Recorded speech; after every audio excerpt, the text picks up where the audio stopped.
Assalamualaikum warahmatullahi wabarakatuh. Salam sehat, salam sejahtera bagi kita semua. Salam budaya, salam rahayu. Sobat Nesa Berbagi, kali ini Nesa Berbagi berada di sebuah candi yang mana masih sepertinya peninggalan Majapahit, karena dilihat dari bentuk bangunannya dan batu bata merah. Namun ada yang unik nih, di bagian pondasi bawahnya terbuat dari batu andesit. Nah, tepatnya Nesa Berbagi sedang berada di Candi Bangkal yang berada di daerah Ngorok. Tepatnya berada di Dusun Bangkal, Desa Candi Harjo, Kecamatan Ngorok, Kabupaten Mojokerto, Jawa Timur. Nih, teman-teman yang mungkin ke daerah Mojokerto, rekomendasi banget nih untuk mampir ke Candi Bangkalan ini. Nah, candi ini memiliki bangunan yang sangat luar biasa. Seperti apa sih bangunan dari Candi Bangkal ini? Yuk ikuti terus Nesa Berbagi.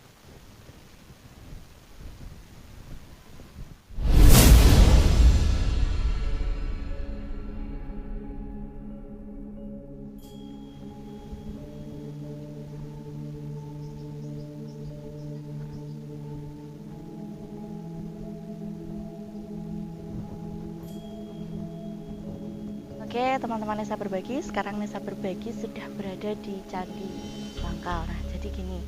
Jadi candi ini tuh tadi kan saya coba nih lewat tengah situ. Nah, itu licin teman-teman, karena pada musim hujan, yang hujannya itu deras banget, ini tuh penuh genangan air. Nah, ini udah beberapa hari ini emang kalau orang Jawa bilangnya sat, nah bosone tempatku itu sat. Nah, itu udah sat. Ini dia struktur bangunan dari Candi Bangkal yang saya ceritakan tadi. Nah, Candi Bangkal ini terlihat sekali ya, ini struktur bangunannya itu masih batu bata merah, menandakan bisa jadi ini adalah peninggalan kerajaan Majapahit sekitar di abad ke-14 atau abad ke-13. Nah, belum ada referensi sendiri yang menerangkan apa kegunaan dari Candi Bangkal ini. Namun, dilihat dari bentuk bangunannya yang menghadap ke sebelah barat, kemungkinan Candi Bangkal ini digunakan untuk tempat beribadah, seperti itu. Nah, di sini kita bisa lihat ini ada batu-batuannya, andesit ya, dari bagian bawahnya bagian andesit. Nah, ini ada yang menarik lagi nih teman-teman yang saya berbagi. Jadi dulu tuh katanya di sekitar sini itu terjadi gempa. Gempa itu membuat runtuh perumahan warga sekitar. Namun candi ini tetap berdiri kokoh. Mungkin karena struktur bangunan dari bawahnya itu terbuat dari batu andesit. Itulah kekokohannya candi dan betapa hebatnya orang-orang zaman dahulu dalam membangun sebuah bangunan candi.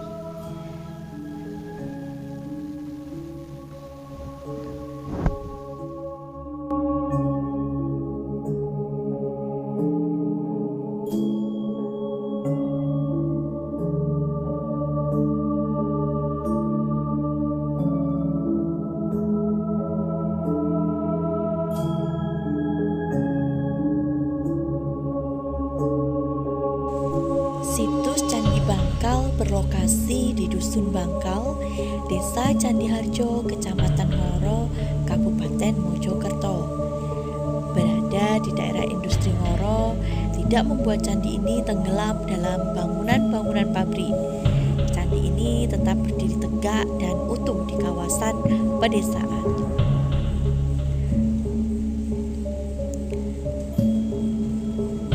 Sebenarnya tidak terlalu banyak catatan sejarah mengenai Candi Bangkal ini. Tapi yang jelas Candi Bangkal ini diperkirakan dibangun pada abad ke-13 sampai 14 Masehi pada masa kejayaan Kerajaan Majapahit.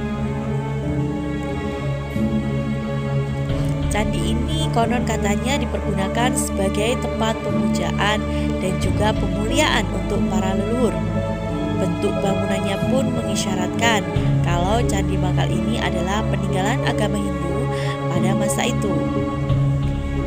Bangunan Candi Bangkal terbilang utuh, hanya beberapa bagian memang sudah keropos dan rusak atau rontok batu batanya. Namun di beberapa bagian badan candi ada batu bata yang sudah rontok dan terlepas. bagian yang paling parah kerusakannya adalah sisi selatan candi dan tangga di depan candi. Meski begitu, tangga tersebut masih bisa dinaiki, tapi tetap harus berhati-hati agar tidak semakin merusak struktur bangunan yang sudah rapuh. Untuk atapnya sangat mirip dengan beberapa candi lainnya di kawasan Trowulan. Struktur batu bata merah yang ada di atap candi juga masih membentuk sempurna, kecuali di bagian selatan ada yang sudah rontok karena termakan usia. Di sekejur tubuh candi tidak ada relief berupa ukiran cerita yang tergambar jelas seperti situs bersejarah lainnya. Hanya ada ornamen dengan bentuk yang sama di sekeliling candi. Melihat ke atas, bagian pintu ada 6 buah arca yang terbuat dari batu andesit dan menempel di tiap sisi candi.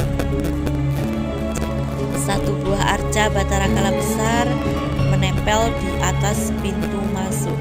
Lalu di kanan dan kiri pun serta sisi belakang terdapat arca dengan ukuran lebih kecil dari Batara Kala.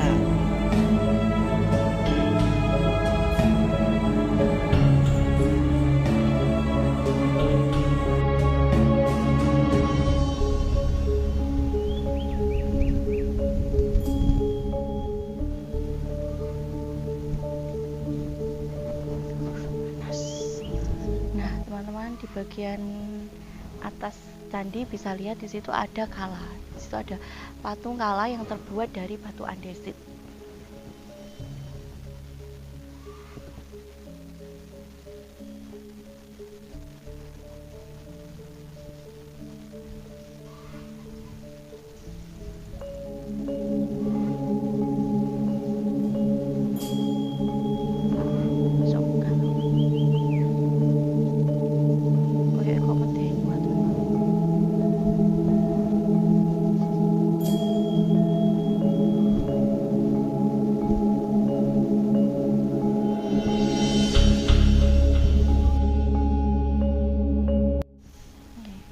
Nah, teman-teman Nisa berbagi, di bagian depan Candi Bangkal ini terlihat ada tumpukan batu bata yang kelihatannya mungkin bisa jadi ini adalah mungkin bekas bangunan candi pula juga yang sudah runtuh oleh masa atau waktu. Dan di sebelahnya, sebelah sana, sebelah mana ya? Sebelah kanannya. Nah, sebelah kanannya Candi Bangkal ini terdapat area seperti pendopo.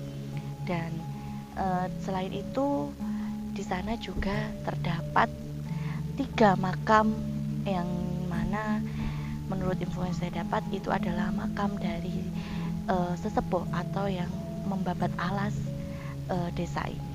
Nah, seperti apa tempatnya? Yuk kita lihat menuju ke sana dan ada makam siapa di sana. Nanti kita juga sejenak berdoa di sana, mendoakan para leluhur seperti biasanya, para leluhur yang telah mendahului kita, yang mana perjuangannya, yang mana peninggalannya bisa kita lihat sampai saat ini.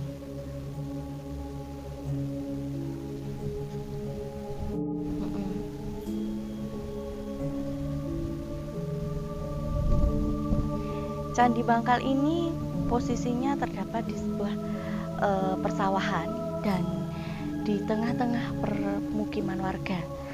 Di samping candi ini terdapat pohon tinggi, namun kekokohan berdirinya dan ketinggian candi ini tidak bisa dikalahkan. Tetap terlihat oleh mata yang melintas dan melihat kekokohan bangunan dari Candi Bangkal ini. Kita bisa lihat kanan kiri Candi Bangkal adalah area persawahan. Memang sejuk sekali teman-teman candi ini. Dan bangunannya pun juga masih sangat kokoh. Kita bisa lihat patung kalanya itu ada di sebelah sini juga. Jadi di candi ini dikelilingi oleh patung kala yang terbuat dari batu andesit.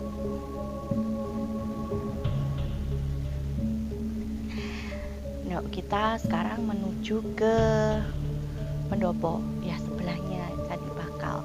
Di situ terdapat makam dari yang babat alas desa ini. Yuk kita menuju ke sana.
Nah, baik teman-teman yang saya berbagi, jadi di belakang saya ini merupakan makam yang dipercaya warga sekitar merupakan tokoh satu keluarga yang membuka area, yang membuka daerah di tempat ini. Jadi yang membabat alas seperti itu. Kalau di tempat saya biasa dikenal yang membahu rekso seperti itu. Dan di dalam situ ada makamnya dari Mbah Muhammad Adim, Abdul Salam, dan Nyai Musyorofah kalau nggak salah namanya. Nah, jadi satu keluarga ini merupakan tokoh utama yang sangat besar jasanya. Nah, tadi saya sudah berdoa kepada beliau. Nah, saya mengajak teman-teman semua juga untuk mari kita mendoakan beliau-beliau ini. Karena apa?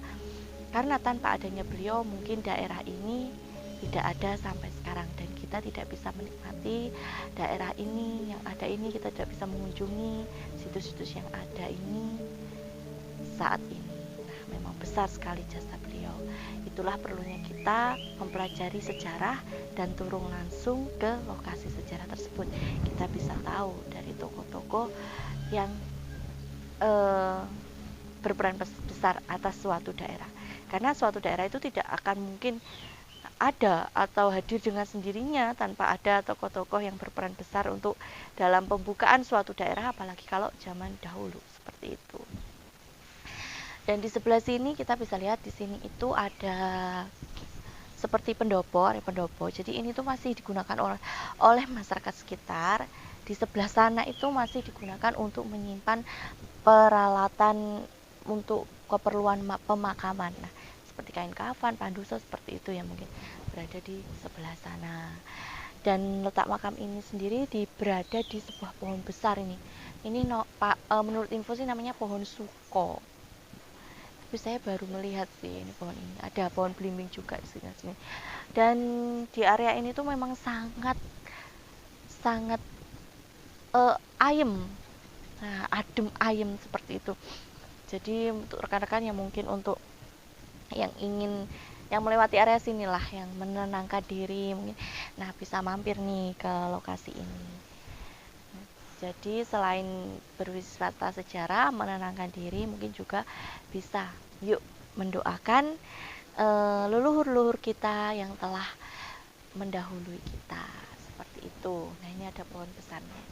Mungkin di sini juga masih digunakan oleh masyarakat sekitar dalam suatu acara tertentu seperti pagelaran wayang kulit itu di saat panen. Nah, teman-teman yang saya berbagi, mungkin itu tadi sedikit informasi yang bisa saya berbagi sampaikan. Kurang lebihnya saya mohon maaf. Mari kita sama-sama belajar sejarah, sama-sama tahu sejarah-sejarah peninggalan leluhur kita. Bangsa yang besar adalah bangsa yang mau dan mencintai sejarah-sejarah leluhurnya. Dari Mojokerto, Ngoro tepatnya, Nisa berbagi mengucapkan terima kasih dan wassalamualaikum warahmatullahi wabarakatuh. Salam Rahayu.